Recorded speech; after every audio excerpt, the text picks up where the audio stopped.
My God, I hate trucks.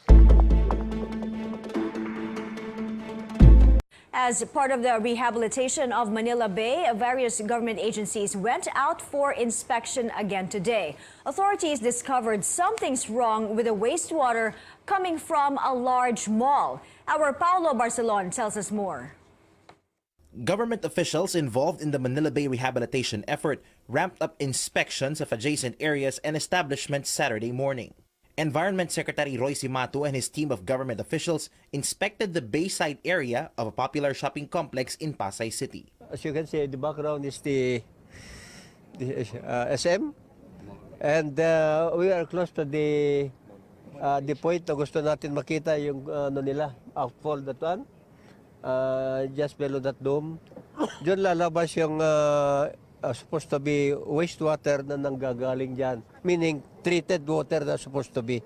But nagpunta sila mga tao natin doon, medyo smelly.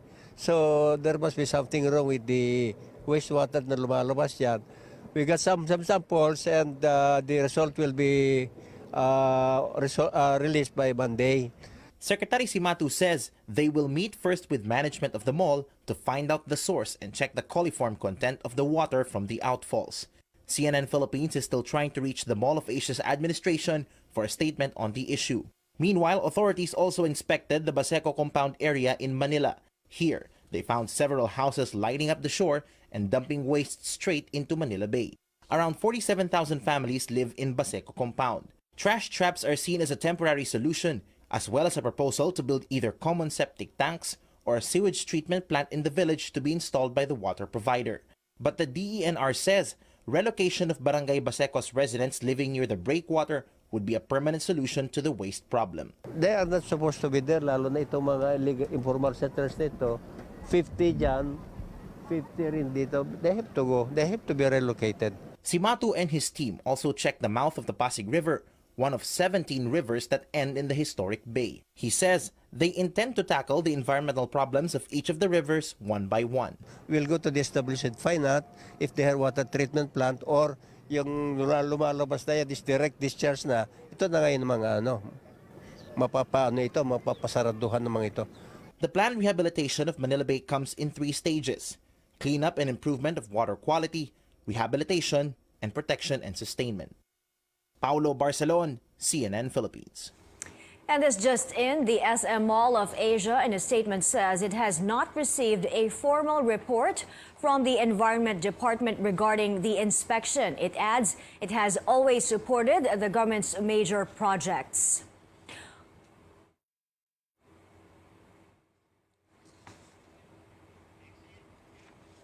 On to another top story. The election period for the midterm polls kicks off after midnight. The Philippine National Police will enforce a nationwide gun ban and put up checkpoints in strategic locations across the country. Police are monitoring at least 18 election hotspots. The COMELEC is considering to include in the list Daraga Town in Albay following the murder of mayoral candidate Congressman Rodel Batocabe. The COMELEC says there are 2 more areas being considered, but it will make that announcement once finalized. The election period runs until June 12. Meanwhile, the campaign period begins on February 12.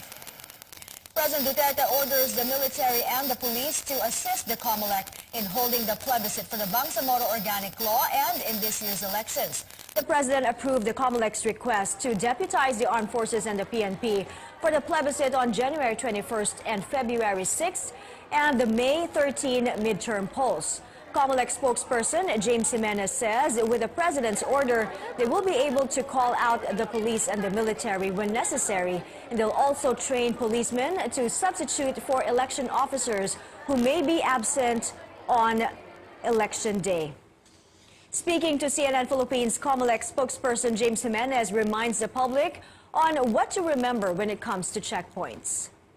The checkpoint should be located in a well-lit area. If you see a checkpoint or if you're flagged down in a checkpoint that is not well-lit, please exercise maximum caution. Second, COMELEC checkpoints are clearly marked. Meron pong malaking karatula dyan na malinaw na nagsasabi na ito ay isang COMELEC checkpoint. Pangatlo, kailangan doon sa karatula naka-indicate yung pangalan at contact number ng election officer na merong hawak sa area na yan. Kasama dyan yung pangalan at contact number ng police officer na in charge doon sa checkpoint. Pang-apat, siguraduhin po natin na yung tumatao doon sa checkpoint, people who are manning the checkpoint are in proper uniform. A reminder to motorists that the plain view doctrine is in effect, which means na yung mga kapulisan na magtitingin sa inyong sasakyan ay limitado lamang doon sa nakikita nila nang wala silang ibang binubuksan. We now speak to PNP spokesperson, Chief Superintendent Bong Durana. Good evening, sir. Thanks for taking our call. Good evening, Mai. Sir, can you talk to us about your preparations when it comes to securing election hotspots? You've identified 18 areas? Yes, we have identified the 18 areas before January 10, actually. But as of January 10, 2019, we have actually already included Daraga as part of our category hotspot areas all over the country, Mai. And tomorrow, effective exactly 12:01 of 13 January 2019, there would be a simultaneous conduct of checkpoint operations all over the country, and this will be led by their commanders, including the regional directors, based on the directive issued by the Chief PNP, I think, just yesterday. So there will be a nationwide checkpoints of our PNP personnel, and likewise, this will be coincided by the activation of our regional and provincial monitoring election centers, which is actually be led and facilitated led by the COMELEC with the support of the Armed Forces of the Philippines and the Philippine National Police.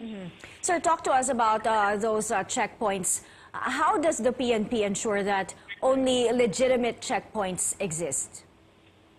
Well, of course, in all areas of jurisdictions, be it regional, territorial jurisdiction or units, provincial, etc., we know for a fact that where are these checkpoints are located. But of course, there are also mobile checkpoints that are being conducted in line with our regular law enforcement function. But as far as the COMELEC checkpoints is concerned, those are designated checkpoints, and these are being monitored by our different election monitoring action centers.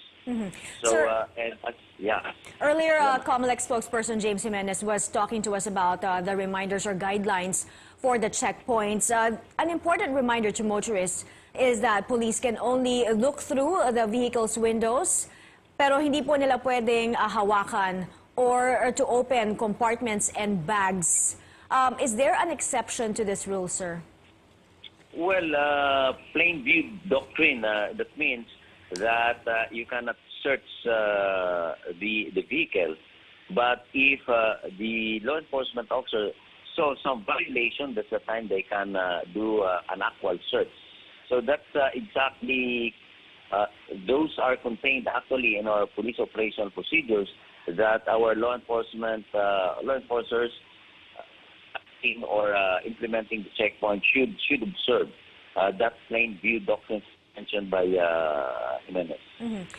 Talk to us, sir, about checkpoints in Mindanao, which is under martial law. Of course, it's a different situation in Mindanao. There are already checkpoints with their own guidelines there, sir. Pero ano po ba ang pagkakaiba dito?